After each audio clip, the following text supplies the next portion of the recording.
মানবতার সেবক হিসেবে পরিচিত মিল্টন সমাদ্দার। সামাজিক যোগাযোগ মাধ্যমে তার সেবামূলক কর্মকাণ্ডের রয়েছে ব্যাপক প্রচারণা, যেখানে দেখা যায় অসহায় দুস্থ মানুষের সেবায় তিনি গড়ে তুলেছেন child and old age care নামের একটি বৃদ্ধাশ্রম। রাস্তা থেকে অসুস্থ ভবঘুরেদের কুড়িয়ে ওই বৃদ্ধাশ্রমে আশ্রয় দিয়েছেন।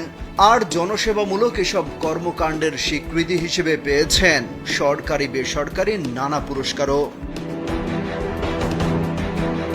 তবে মানবিকতার আড়ালে প্রকৃতপক্ষে মিল্টন সমাদ্দার একজন ভয়ঙ্কর প্রতারক।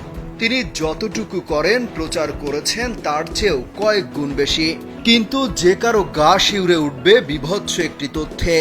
অসহায় মানুষকে আশ্রয় দেওয়ার নামে তাদের কিডনি সহ বিভিন্ন অঙ্গ প্রত্যঙ্গ কেটে বিক্রি করেন তিনি। অনুসন্ধান করতে গিয়ে এমন বেশ কয়েকটি পৈশাচিক ঘটনার প্রমাণ দৈনিক কালবেলার হাতে এসেছে। অনুসন্ধানে জানা গেছে ঢাকার দক্ষিণ পাইকপাড়ায় মিল্টন সমাদ্দারের বৃদ্ধাশ্রমের কাছেই বাইতুল সালাম জামে মসজিদ।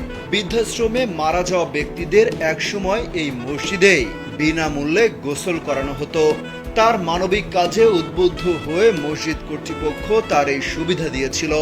তবে গোসল করানোর সময় দায়িত্বপ্রাপ্ত ব্যক্তিরা প্রায় প্রতিটি মরদেহের বিভিন্ন স্থানে কাটা ছেঁড়ার দাগ শনাক্ত করেন। এই বিষয়ে মিল্টন সমাদ্দারকে প্রশ্ন করে মসজিদ কর্তৃপক্ষ। এরপর তিনি ওই মসজিদে মরদেহ পাঠানো বন্ধ করে দেন। মিল্টন সমাদ্দারকে দীর্ঘদিন ধরে চেনেন স্থানীয় একটি মাদ্রাসার পরিচালক তোফাজ্জল হোসেন। তিনি কালবেলাকে বলেন, মিল্টন একসময় বাসা ভাড়া শোধ করতে পারতেন না, এখন তিনি এগুলো করে কোটি কোটি টাকার মালিক। দামি গাড়িতে চড়েন, আড়ালে মানুষের অঙ্গ প্রত্যঙ্গ চুরি করেন। কিছু মরদেহ গোসল করানোর পর দেখা যায় সবগুলোর শরীরে কাটা দাগ। এ বিষয়ে মিল্টনকে প্রশ্ন করা হলে তিনি মরদেহ পাঠানো বন্ধ করে দেন। তিনি বলেন, রাস্তা থেকে মানুষ তুলে আনার পর স্বাস্থ্য পরীক্ষা করা হয়।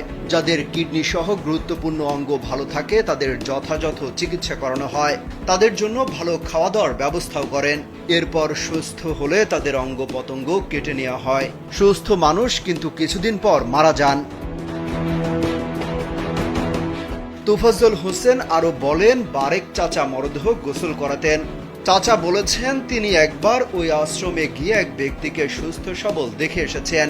এর 2-3 দিন পরই মসজিদে গোসল করানোর জন্য ওই ব্যক্তির মরদেহ আসে। ওই লাশের শরীরেও পেটের দিক দিয়ে কাটা দেখা যায়। এরপর বারেক চাচাও মরদেহ গোসল করাতে অস্বীকৃতি জানান।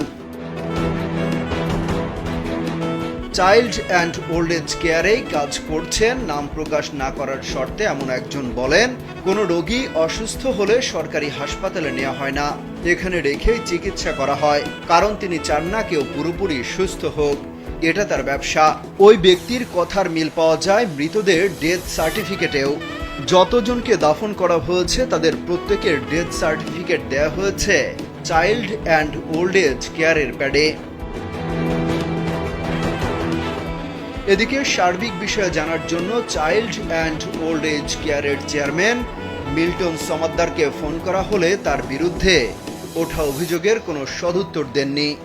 সরাসরি এসে আমার নামে প্রতিবেদন, আপনি নেগেটিভ প্রতিবেদন করেন, আমার অসুবিধা নাই, কোনো বাংলাদেশের মানুষ জানো কোনো অসুবিধা নাই।